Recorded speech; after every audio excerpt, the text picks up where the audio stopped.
Good morning. Good morning. Can you hear me okay? Yep. Okay.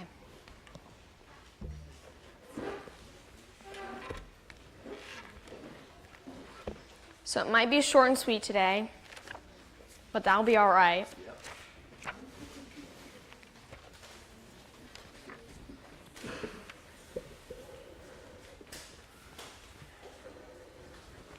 That's better. Okay.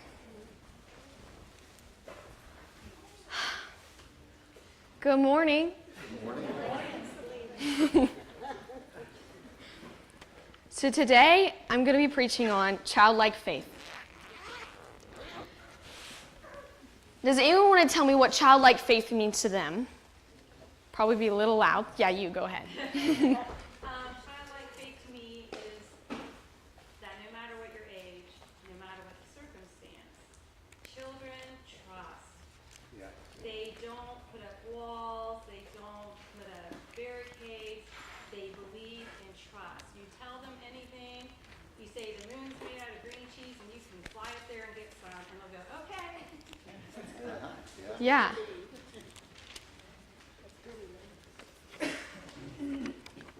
So I had something similar to that. It actually took me all week to decide what childlike faith meant to me. Childlike faith means to me the wonder and awe of the Lord, the self-reverence that anything is possible, and not yet had been corrupted by the world's loss, that they can completely depend on the Lord, for He is good. Yes. I think growing up, I had a lot of faith, more than I do now. I believed in everything I heard, and I made up a lot along the way. So, yeah.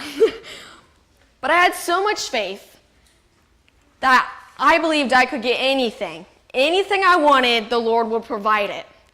So one day, there's this little story, and it's true. My dad can vouch for it, and so can my mom.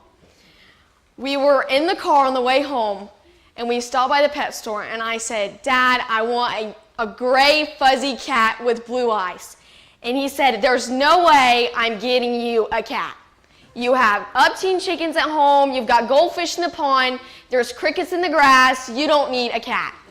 He said, if you want a cat, you better pray for the Lord to provide one. And what did me and my sister do? We prayed the whole way home.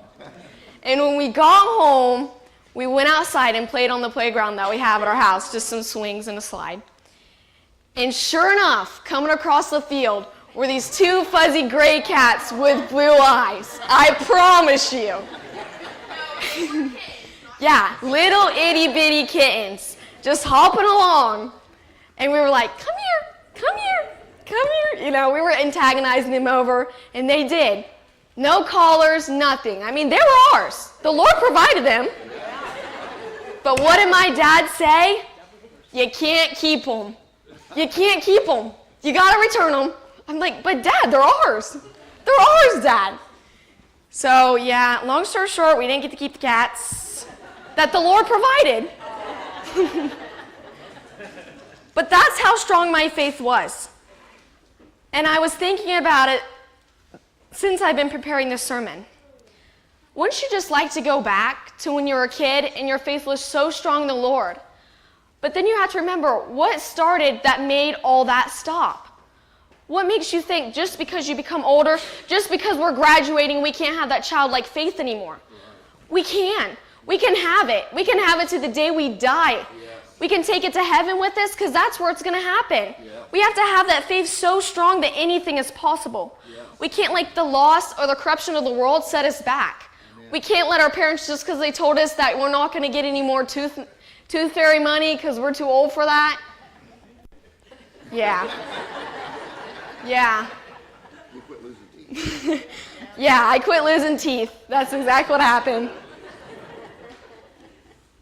But we just have that faith that is so strong. If you want to turn to Matthew 18:3,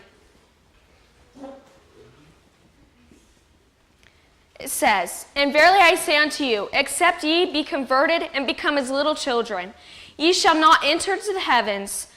Whosoever therefore shall humble himself as this little children, and same is greatness in the kingdom of heaven. And whoso shall receive one such like little child in my name receiveth me. As we watch the little kids, and they'll get up here and they pray their little hearts out at these pews. And I've seen a few of them bring their little cars, and I just think that's beautiful. Like, let the children play at the altars. I just think, what better place to do it than there? But we have to humble ourselves before the Lord. We have to take ourselves back to the very beginning. God never intended for him to be an afterthought. He intended to be the foundation on which we believe. Yes. The thing that we wake up every morning and we have faith that he has promised tomorrow, and if he doesn't, then that's okay. Yeah.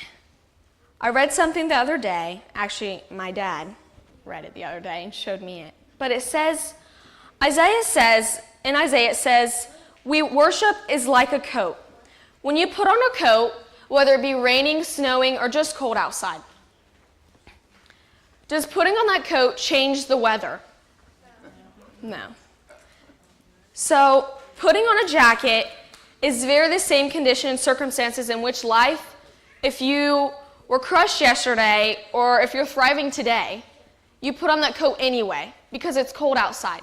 You put on that faith that you have and you go out into the world hoping that you're going to do something with it, hoping you're going to change someone else's life because that's what God told you to do. You don't need to figure everything out. You just have to have the faith to know that God is in control. Amen. Yes.